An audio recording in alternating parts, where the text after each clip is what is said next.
যুক্তরাষ্ট্রের নৌ অবরোধকে জলদস্যুতা আখ্যা দিয়ে হরমুজ প্রণালীর নিয়ন্ত্রণ আবার নিজেদের হাতে নেয়ার ঘোষণা দিয়েছে ইরান।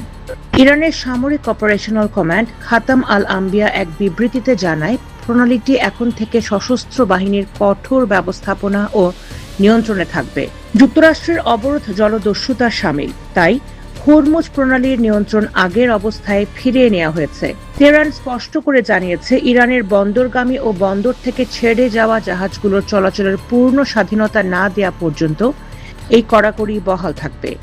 এর আগে মার্কিন প্রেসিডেন্ট ডোনাল্ড ট্রাম্প হরমুজ প্রণালী খুলে দেওয়ার কথা বললেও ইরানের ওপর অবরোধ পুরো দমে কার্যকর রাখার ঘোষণা দেন।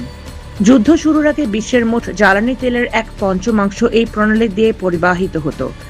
নতুন এই ঘোষণায় বিশ্ববাজারে জ্বালানি সরবরাহ নিয়ে তৈরি হয়েছে অনিশ্চয়তা। বিশ্লেষকরা বলছেন, সাম্প্রতিক এই পদক্ষেপ মধ্যপ্রাচ্যে উত্তেজনা আরও বাড়তে পারে। অ্যালিস চৌধুরী, আন্তর্জাতিক ডেস্ক, বার্তা বিচিত্রা।